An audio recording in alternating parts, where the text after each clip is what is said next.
Everyone মিলিজুলি Assamese ব্লগলৈ আপোনালোকক মই পুনৰবাৰ স্বাগতম জনাইছিলোঁ। মায়ে এটা নতুন ৰেচিপি আপোনালোকৰ মাজলৈ আনিছে, ভাবিলোঁ ময়ো আপোনালোকৰ মাজত শ্বেয়াৰ কৰোঁ। ভিডিঅ'টো প্ৰথমবাৰ শেষলৈকে চাব, যদি ভাল পায় লাইক কমেণ্ট শ্বেয়াৰ আৰু ছাবস্ক্ৰাইব কৰিবলৈ নাপাহৰিব। নতুন এটা ৰেচিপি লৈ আহিছোঁ। ৰেচিপিটো হ'ল বইল মাছৰ। বইল মাছ মানে খৰিচা আৰু বইল মাছ। এয়া মই পানী উতলাই লৈছোঁ। উতলাৰ পানীত মই পিঁয়াজ অলপমান দি দিছোঁ আৰু এয়া কেঁচা জলকীয়া কাটি লৈছোঁ। নহৰু দুফুটামান লৈ লৈছোঁ আৰু অকণমান বিলাহী লৈ লৈছোঁ।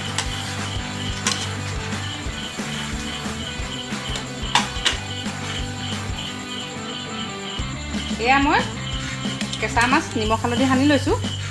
এই উতলি থকা এইখিনিত মই দি দিম।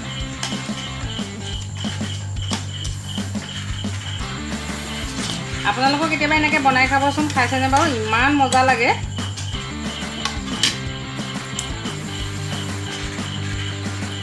এয়া ভালকৈ অলপমান উতলাৰ পাছত মই খৰিচাখিনি দি দিম। এয়া নিমখ দিছোঁ। নিমখ আপোনালোকৰ নিজৰ সোৱাদ অনুযায়ী দিব।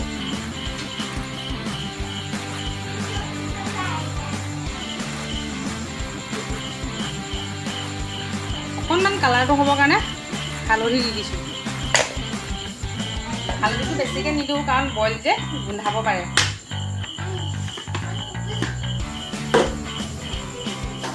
মোৰ মাছ আৰু পিঁয়াজ সিজিছেই। এয়া বনোৱা 3 মিনিটমান 3-4 মিনিট হৈ গ'ল আৰু উতলা। এতিয়া মই ইয়াত খৰিচাখিনি ইয়াত দি দিছোঁ। যিহেতু খৰিচাখিনি দিলেহে তাৰ ৰসটো সোমাব লাগিব নহয়, তেতিয়া টেষ্টি হ'ব। ৰ'বা দেই, তুমি বৰ দিগদাৰ কৰিছাহি। এই আপোনালোকেতো মাছৰ এনেকৈ আঞ্জা টেঙা দি বনাই খায়েই থাকে, কিন্তু এনেকৈ খাই চাবচোন। খৰিচা দি মাছৰ বইলটো জ্বলা অলপমান হ'ব লাগে আৰু খাই বিৰাট টেষ্টি লাগে। এয়া মোৰ মাছ আৰু খৰিচা দিয়াৰ পাছত অলপ দেৰি 5 মিনিটমান ঢাকি ৰাখিম। কিন্তু এনেকৈ বনাই খাব আকৌ আপোনালোকে দেই, নোখোৱাকৈ নাথাকিব। কিন্তু ট্ৰাই কৰি চাবচোন বাৰু কেনেকুৱা টেষ্টি হয়।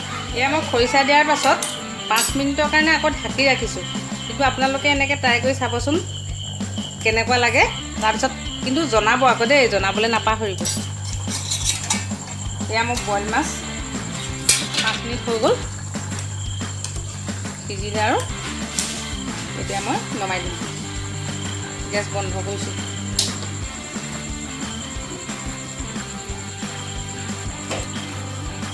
এয়া আমাৰ আজি বইল মাছ ৰেডি। আপোনালোক আমাৰ প্ৰথম হয় তেন্তে আপোনালোকে ছাবস্ক্ৰাইব কৰিবলৈ নাপাহৰিব আৰু কাষতে থকা যিটো বেল আইকন সেইটো কিন্তু ক্লিক কৰিবলৈ নাপাহৰিব। তেতিয়াহে আমি দিয়া ভিডিঅ'বোৰ আপোনালোকে পোনপ্ৰথমে পাই থাকিব। আজিলৈ তেন্তে ইমানতে ভিডিঅ'টো সমাপ্ত কৰিছোঁ। বাই।